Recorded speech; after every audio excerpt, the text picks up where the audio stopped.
in the Old Testament and in the New Testament, it was first said by Moses, and in the New Testament is said by Apostle Paul, that let every word be confirmed by 2 or 3 witnesses. Amen. And that is our purpose, because we are here to impart knowledge, not just to read, to give you one verse and whip your emotions, and you run away saying that the Bible says where? Where did the Bible say that? Yeah. That's why we try to read the scriptures and connect the scriptures so that you have perfect knowledge. Amen. Once you have knowledge, it is you to know how to apply it. Okay? Because, usually they say knowledge is power. But I say knowledge is a potential power. Yeah. It is only a potential power. It turns into power when you apply it. What you know. Okay? From the scripture, you know who you are, you know who God is, you know your relationship with God, then you can take your position confidently and say, I know who I am, I know what God says about me, and that's why we read the scriptures. Praise the name of the Lord. But today, for the comfort of some of you, I'm not going to read many scriptures. Yeah. I'm just going to read one passage because we are going back to where we were last week. And that is Ephesians chapter 2, beginning verse 19 to the end of that chapter. The reason I'm going back to that scripture is because in that passage or in that portion of the scripture, Paul uses 2 figures or 2 metaphors to describe the church. He talks about the body, then he talks about the temple. Last week, we discussed a little bit about the body. We did not exhaust the discussion on the body. We will maybe come to that later, sometime later. But today, I would like us to look at the metaphor or the figure of the temple. The church of Jesus Christ as the temple. Reading from Ephesians chapter 2, verse 19 to the end of that chapter. It says, now therefore, that is, because of what has been said before. If you can remember what has been said before, then you come to know now we are coming to conclusion. Because if you remember, the first section was from verse 11, where Paul describes Gentiles as those who are far away, people who had known God, people who were outside the covenants of God, because the covenants were given to Israel. But I hope you got the connection which I made, that it could have been that the Gentiles were out of the covenant as far as the Jews were concerned, but not God.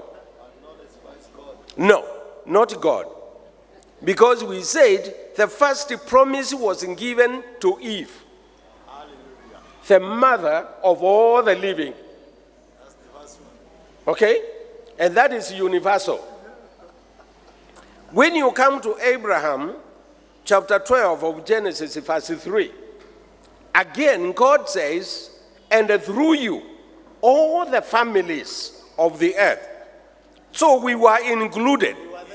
We are not left outside. Yeah. And especially, before I read this, because today I have time, I can enjoy this. Praise the name of the Lord.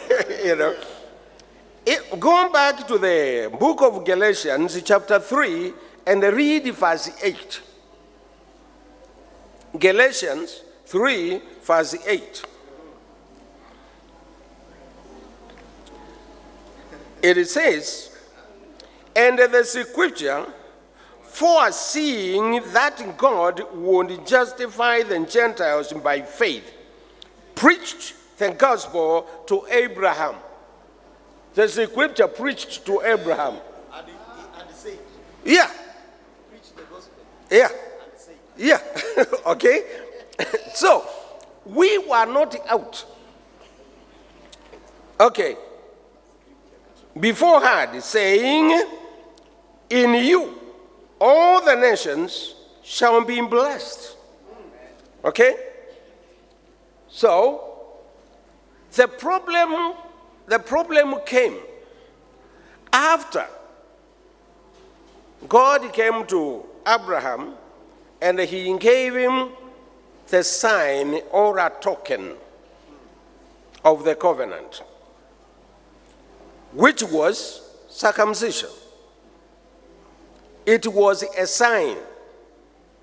Circumcision was not the covenant. No. It was a token.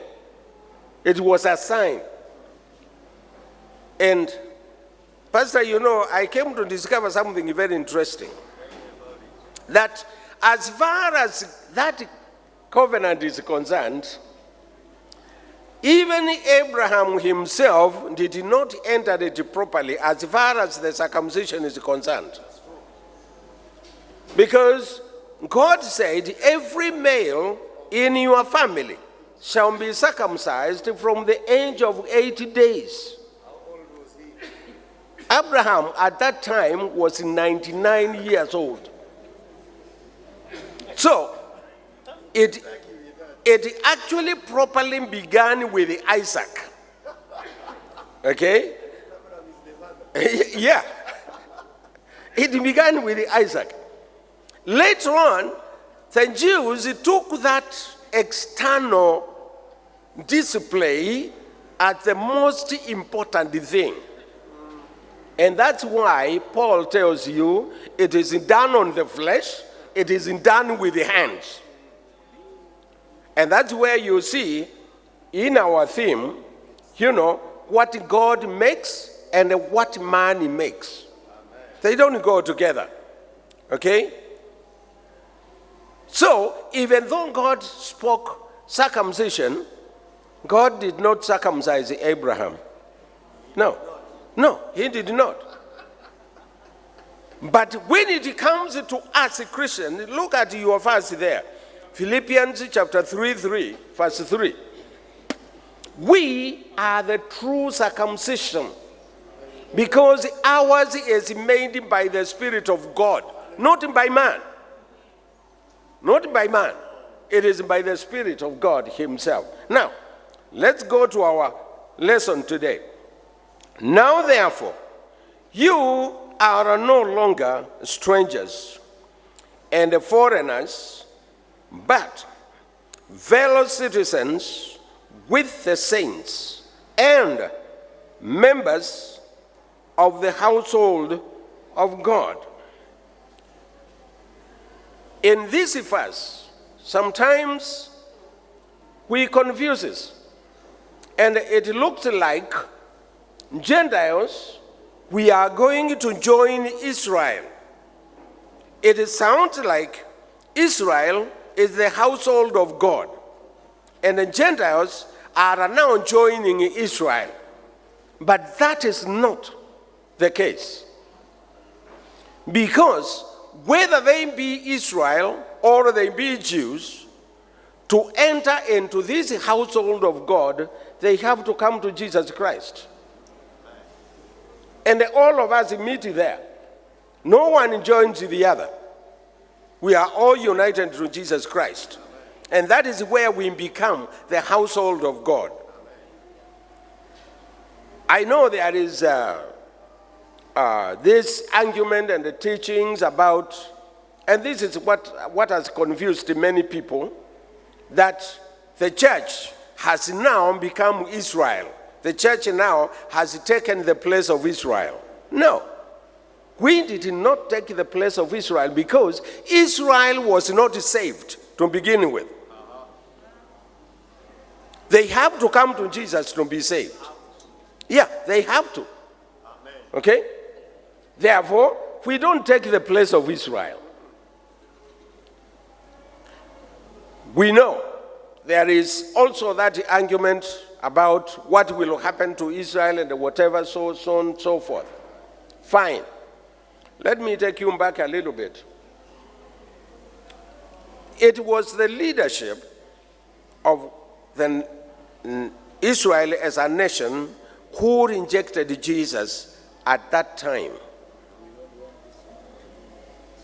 And that's why the scripture takes it that Israel rejected God.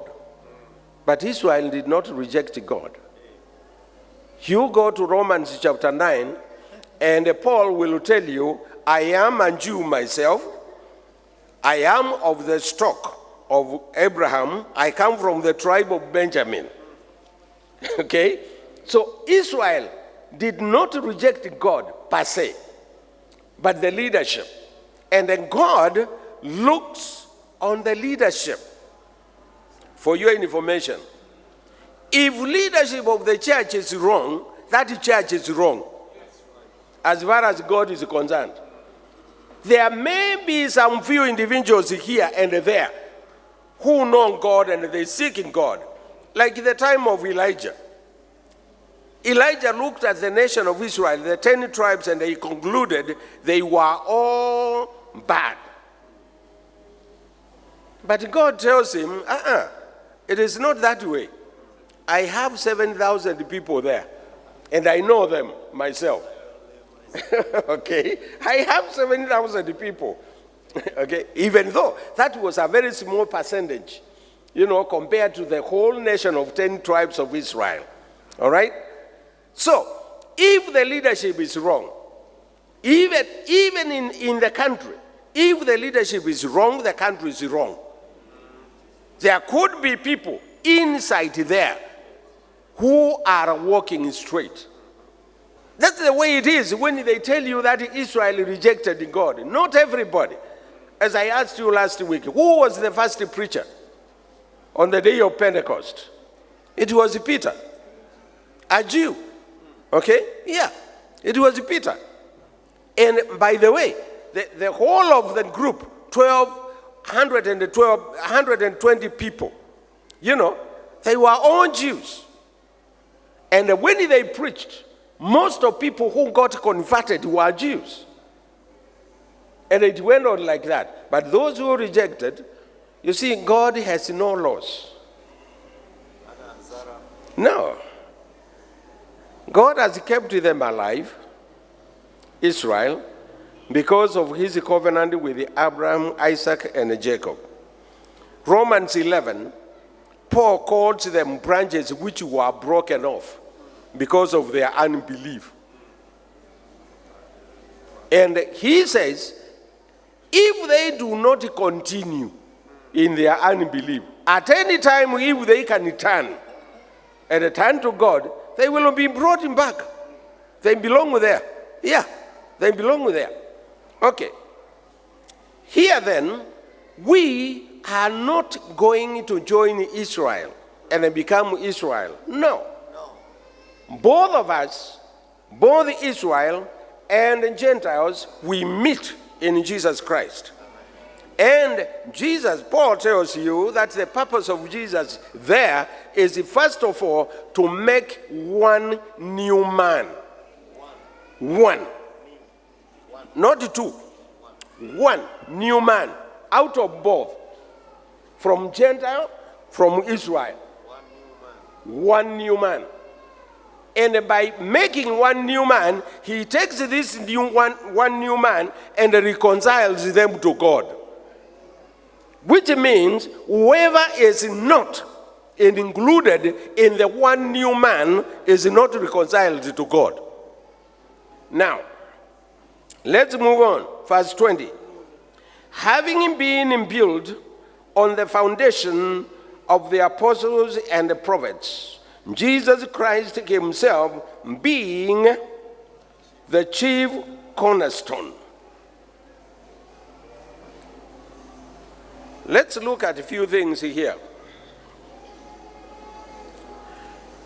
Being built on the foundation of the apostles and the prophets. Theologians have good time, arguing over these things. They really exercise their mind properly. Yeah, on these things. Some will say the foundation, first of all, when it touches the prophets, some will argue that it is the prophets in the Old Testament who prophesied about Jesus, and then the apostles brings that prophecy into fulfillment when Jesus comes, and that lays the foundation for salvation.